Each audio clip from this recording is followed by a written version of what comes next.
जननी जन्म सौख्यानां वर्धनी कुल संपदां पदवी पूर्व पुण्यानां लिख्यते जन्म पत्रिका आदित्याय च सोमाय मंगलाय बुधाय च गुरु शुक्र शनिभ्यश्च राघवे केतवे नमः गजाननं भूतगणादि सेवितं कपित्त जम्बो फलसार पक्षितं उमासुदं सोह विनाश कारणं नमामि विघ्नेश्वर पादपங்கஜம். உலகெங்கும் வாழக்கூடிய நெக்ஸ்ட் ஜென் நேயர்கள் அனைவருக்கும் வணக்கம். நான் உங்கள் டாக்டர் வி ராஜ்குமார் சிவாச்சாரியார் பேசுகிறேன். எல்லாரும் எப்படி இருக்கீங்க? நலமா இருப்பீங்க நம்புறேன். தற்போது நாம் பார்க்கக்கூடியது இந்த வார ராசி பலன் எப்படி என்று சொல்லக்கூடிய வகையிலே திங்கட்கிழமையிலிருந்து ஞாயிற்றுக்கிழமை வரைக்கும் வார ராசி பலன் எப்படி இருக்கு அப்படிங்கிறத நம்ம தெரிஞ்சுக்கிறோம். அதாவது வாழ்க்கையில் நம்ம நிறைய விஷயங்களை கடந்து வந்திருக்கோம். வாழ்க்கையில் நிறைய விஷயங்கள் இனி கடந்தும் போக போறோம். நிறைய விஷயங்கள் இருக்கு, பிளஸ் மைனஸ் நிறைய இருக்கு. எதற்காக இந்த வார ராசி பலன் அப்படின்னு சொன்னா, இது பாத்தீங்கன்னா நீங்க தெரிஞ்சுக்கணும். சோ எனக்கு இதெல்லாம் நடக்குது, எனக்கு இதெல்லாம் நடந்துட்டு இருக்கு, நான் இந்த விஷயத்துல இனிமேல் கவனமா இருக்கணும் அப்படின்னு நீங்க தெரிஞ்சுக்கிறதுக்கோசரம் தான் இந்த வார ராசி பலன். நீ இப்படி இருக்கணும், இதெல்லாம் உனக்கு மைனஸ், இதெல்லாம் உனக்கு பிளஸ், நீ இப்பெல்லாம் இதை செய், இதெல்லாம் இதை நீ செய்யாத, கொஞ்சம் கவனமா இரு அப்படிங்கிறதுக்கோசரம் தான் சொல்றது. 27 நட்சத்திரம், 12 ராசி, 9 கிரகம், இது நம்மளுடைய ஆளுமை. நம்ம ஒரு மனிதனாக பிறந்தவனுக்கு அதுக்காக தான் இந்த வார்த்தையை நம்ம சொல்றது. ஜனனி ஜன்ம சௌக்கியானம் வர்தனி குல சம்பதாம் பதவி பூர்வ புண்ணியானாம். நீ பூர்வ புண்ணியம் பண்ணியிருக்கணும். நல்லதா இருந்தாலும் சரி, எந்த ஒரு விஷயமா இருந்தாலும் உன்னுடைய கர்மா பலன், உன்னுடைய ஜாதக பலன் இதெல்லாம் உனக்கு நன்னா இருந்து யோகமா இருந்தது அப்படின்னு சொன்னா அடுத்து ஒரு விஷயமா நீ சக்சஸ் பண்ணிட்டு வருவ. அதுக்கு பேர் தான் காலச்சக்கரம்னு பேரு. காலச்சக்கர திசை அப்படிங்கிறது அதனாலதான். ஒரு நேரம் காலச்சக்கரம் அது சொல்றோம் இல்லையா, ஒரு நேரம் மேல இருக்கிறோம், ஒன்னு கீழே வருவான், கீழே இருக்கிறவன் மேல போவான். காலச்சக்கர திசை அப்படின்னு பேரு. அப்போ அதனாலதான் சொல்றது, நாம செய்யாததை நாள் செய்யும், நாள் செய்யாததை கோள் செய்யும் சொல்லுவாங்க. கோள்னு கிரகம். சோ அப்ப இந்த 9 கிரகமும் இப்ப இந்த வார ராசி பலனுக்கு நமக்கு என்ன சொல்றது, நம்ம ராசிக்கு என்ன சொல்றது? இப்போ முதல் விஷயம் எடுத்தோம்னா அஸ்வினி நட்சத்திரம், பரணி நட்சத்திரம், கிருத்திகை நட்சத்திரம் 1ஆம் பாதம் வரையில மேஷ ராசிக்கு எப்படி இருக்கு அப்படிங்கறத நம்ம தெரிஞ்சுக்க போறோம். சோ முழுமையா வீடியோவை கடைசி வரைக்கும் ஸ்கிப் பண்ணாம பாருங்க. அப்பதான் இடையில நான் ஏதாவது ஸ்லோகம் சொல்லியிருக்கேனா, சோ ஏதாவது அந்த ராசியை பத்தின விஷயங்கள் ஏதாவது சொல்லியிருக்கேனா அப்படிங்கறது உங்களுக்கு முழுமையாக நீங்க தெரிந்து கொள்ள முடியும். உங்களை பத்தி தெரிஞ்சுக்கிறதுக்கு நீங்க கொஞ்ச நேரம், உங்களுக்காக சிறிது நேரம் நீங்கள் ஒதுக்க வேண்டும். சில ராசிக்காரர்கள் தனக்கான வாழ்க்கையை வாழ்ந்திருக்க மாட்டாங்க. அதனால தான் இதை முக்கியமான ஹைலைட் பண்ணி சொல்றேன். என்ன நடுவில் எல்லாம் நீங்க கேட்டுட்டீங்க அப்படின்னு சொன்னா உங்களுக்கு உங்க ஜாதகத்தை பத்தி நீங்க சிறப்பா தெரிஞ்சுக்கலாம். சரிங்களா? மிருகசீரிஷம் நட்சத்திரம், மிதுன ராசி நேயர்களை, மிதுன ராசிக்கு எப்படி இருக்கு? மிருகசீரிஷ நட்சத்திரம் மிதுன ராசி, திருவாதிரை நட்சத்திரம் மிதுன ராசி, புனர்பூச நட்சத்திரம் மிதுன ராசி. நான் என்ன சொல்றதுன்னு தெரியலங்க. இந்த ராசிக்கு மட்டும் பாத்தீங்கன்னா நீங்க ஏற்கனவே கொஞ்சம் கன்ஃபியூஷனான ஆளு தான். கன்ஃபியூஷன் எடுத்த டிசிஷன் லைஃப் ரிவர்ஸ் ஆகும். ஒண்ணு, நீங்க நினைப்பது ஒன்று, நடப்பது வேறொன்று. அதுதான் சாமி நடந்துகிட்டு இருக்கே, இதுதான் வாழ்க்கை முழுக்க எனக்கு நடக்குது அப்படின்னு சொல்லுவீங்க. ஓவர் திங்கிங் தான் உங்களோட பிக்கஸ்ட் எனிமி. ஓவரா திங்கிங் பண்ணிட்டு இருக்கீங்க, அதுதான் உங்களுடைய என்ன எனிமி, பிக்கஸ்ட் எனிமி. இந்த வாரம் ட்ரஸ்ட் பண்ணினா அது லாஸ் தான். இந்த வாரத்துல யாரையாவது முக்கியமா நீங்க நம்பிட்டீங்க, அதுவும் முக்கியமா ஒரு பொண்ணை நம்புறீங்களோ, இல்ல முக்கியமா ஒரு வேலையை வாங்கி கொடுப்பான் நம்புறீங்களோ, இல்ல இவன் முக்கியமா நம்மளை வெளிநாட்டுக்கு அனுப்புவான் நம்புனீங்களோ, ஏதாவது ஒரு விஷயத்துல நம்புறீங்க, அவன் பெரிய அளவுல ஏமாத்திட்டு போயிடுவான். பாத்துக்கோங்க, லாஸ்ட் மினிட்ல எல்லாமே சேஞ்ச் ஆயிடும். ஞாபகம் வச்சுக்கோங்க. 80-90% வரைக்கும் ஒரு வேலையில போய் கஷ்டப்பட்டு ஏதாவது ஒண்ணு அடிச்சு பிடிச்சு ஏதாவது அது கடைசி நிமிஷத்துல வர ஏமாற்றம் எப்படி தெரியுமா இருக்கும்? அதுதாங்க தற்கொலைக்கு சமம்னு சொல்லுவாங்க. அந்த அளவுக்கு என்னடா இது, நான் இவ்வளவு தூரம் நான் கஷ்டப்பட்டு எனக்கு ஒன்னு விஷயம் நமக்கு நடக்கலையே அப்படின்னு சொல்லி அந்த ஒரு இது. அதனால சின்ன தவறு பெரிய ப்ராப்ளமா, உங்க பிளானை யாரோ ஸ்பாயில் பண்ண போறாங்க. அதை ஞாபகம் வச்சுக்கோங்க. நீங்க ஏதோ ஒரு விஷயத்த நல்ல ஒரு டிசிஷன் எடுத்துட்டீங்க, அதை யாருக்கிட்ட சொல்லக்கூடாதோ அவங்கிட்ட போய் நீங்க சொல்லி அவன் இதை எப்படியாவது உங்களை ஸ்பாயில் பண்ணி உங்களை வளர விட மாட்டான். இதுதான் நடக்கும். உங்களுக்கு தேவையா, இது நமக்கு தேவையா அப்படிங்கறது நீங்களா முடிவு பண்ணிக்க. ஏன்னா இது நடக்கும். உங்க பிளானை யாரோ ஸ்பாயில் பண்ண போறாங்க. டைமிங் மிஸ் ஆனா சான்ஸ் போயிடும், மனசு குழப்பம் அதிகமா இருக்கும், டெசிஷன் ராங்கா இருக்கும். இந்த வாரம் கொஞ்சம் கன்ஃபியூஸா தான் இருக்கும். ஏற்கனவே நீங்க 3 குணம் 38 யோசனை, அதுல கன்ஃபியூஷனும் சேர்ந்தா எப்படி இருக்கும், இன்னும் பிரச்சனைகள் இருக்கும். ஸோ கவனமா இருங்க. ஒண்ணு.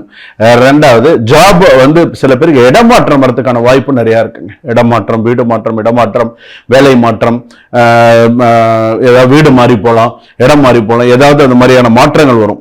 சில பேருக்கு சடன் ஜாப் சேஞ்சஸ் கூட வரதுக்கான வாய்ப்பு இருக்கு. மேலதிகாரிகளோட மிஸ் அண்டர்ஸ்டாண்டிங் ஏற்படும். அது நீ தனியார் நிறுவனமா இருந்தாலும் சரி, நீ அது வந்து கவர்மெண்ட் ஆபீஸ்ல வேலை பார்த்தாலும் சரி, அவன் ஒண்ணு சொல்லுவான், நீங்க ஒண்ணு சொல்லுவீங்க, கிளாஷ் ஆகும். யோ பையா, உங்ககிட்ட நான் எதுக்கே வேலை செய்யணும், உங்ககிட்ட வேலை செய்யறது நான் செய்யாம இருப்பேன் அப்படின்னுவீங்க. தேவையில்லாத பிரச்சனைகள் அந்த இடத்துல வரும். ஸோ பார்த்து செய்யுங்க. வேலை செய்யறது உங்களோட குடும்ப சூழ்நிலை, மற்ற விஷயம்லாம் பாருங்க. உங்களுக்கு இன்னொரு இடத்துல வேலை ரெடியா இருக்கா, நீங்க சண்டை போட்டு கூட போங்க, அது உங்க விருப்பம். என்ன சொல்ல வேண்டியது என் கடமை. மேலதிகாரிகளுடன் மிஸ் அண்டர்ஸ்டாண்டிங் இருக்குன்னு இருக்கு, அதனால அதை பார்த்துக்கோங்க. கேரளா சார்ந்தா ஜாப் ரிஸ்க்.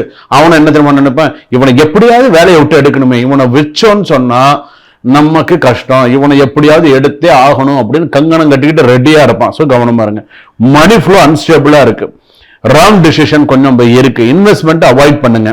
காதல் மற்ற விஷயத்துல எல்லாம் வந்து பாத்தீங்கன்னா சில பேருக்கு வந்து ஈகோனால காதல் பிரேக் ஆகிறதுக்கு சான்சஸ் இருக்கு. மேரிட் லைஃப்ல கம்யூனிகேஷன் கேப், பேசுவது கேர்ஃபுல்லா இருக்கணும். கணவன் ஒரு இடத்துல, மனைவி ஒரு இடத்துல, பேசுறதுல மிஸ் கம்யூனிகேஷன்ஸ், கம்யூனிகேஷன் கேப் இதெல்லாம் இருக்கு.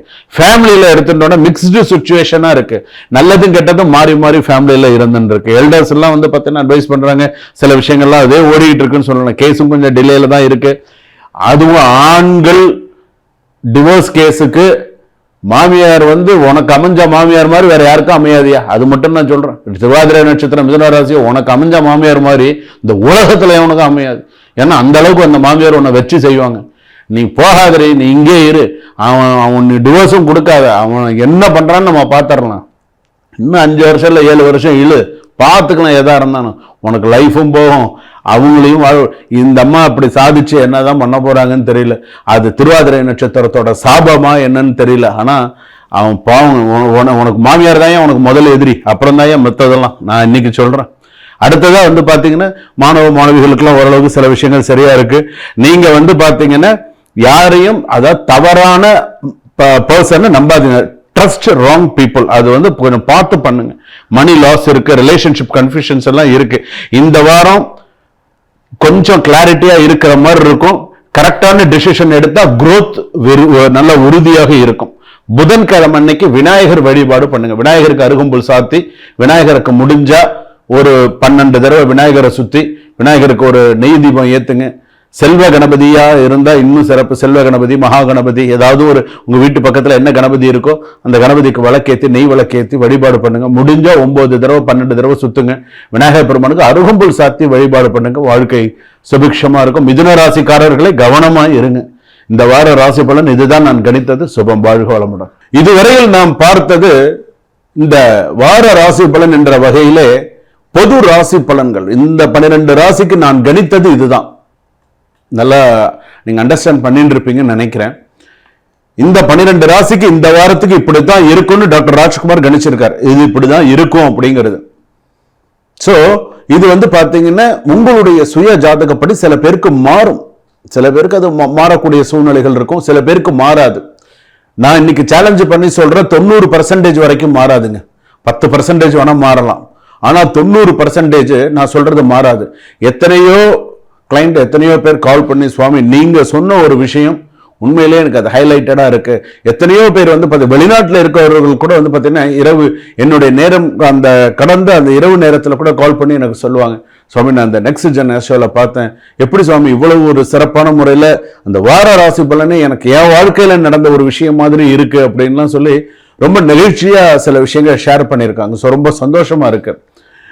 எதற்காக சொல்றேன் அப்படின்னா பொது பலன்கள் மட்டுமே. அப்போ உங்களுடைய சுய ஜாதகத்தை நீங்க ஒரு முறை பார்த்து உங்களுடைய ஜாதகத்துக்கு எப்படி இருக்கு அப்படிங்கிறது கீழே டிஸ்கிரிப்ஷன்ல நம்பர் கொடுத்துருக்காங்க. அந்த நம்பர்ல கால் பண்ணி ஃபர்ஸ்ட் ஒரு அப்பாயின்மெண்ட் ஃபிக்ஸ் பண்ணிக்கோங்க.